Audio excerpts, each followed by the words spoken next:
कालीमेघा melon एक ऐतिह्य संपन्न melon यह अबीर आरंभ हो कादुअर शेष हुए दीर्घ 300 वर्ष ऊर्ध्व वर्ष धरी यही परंपरा आमर चली आसी। प्रथमे राति एक नंबर उठिला पर पर्यायक्रमे सबु नंबर राति सारा प्रोसेसन आसिकी मेलन पड़िया पहुँचती।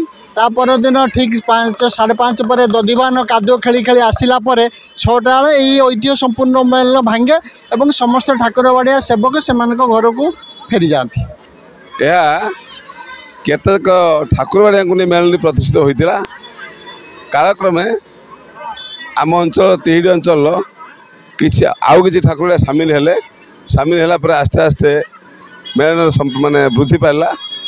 तत्सहित विशेषकर बड़ परंपरा होची ठीक होली आसीगले मासे कि 15 दिन थी ठाकुर बाड़िया मान मन होते एत जाग्रत हो उठन से निजर पतियार को रक्षा करने केमती कालीमा मेलन सरस सुंदर हम से व्यतिव्यस्त हो पड़ती एवं प्रत्येक ठाकुर सेवक मैंने प्रत्येक नंबर को भल भाव साजसजा कर आने से पूर्व प्रस्तुत हो मेलन आसी पहुँचती। जिते प्रथम 1 नंबर विमान उठती अभिर दि जाए समस्त को जिते दर्शक था समस्त को अभिर दि जाए और शेष में दधियाबन जो आसती माने भांगापी मेलन को भांगापी से कादुओ खेली खेली आसती।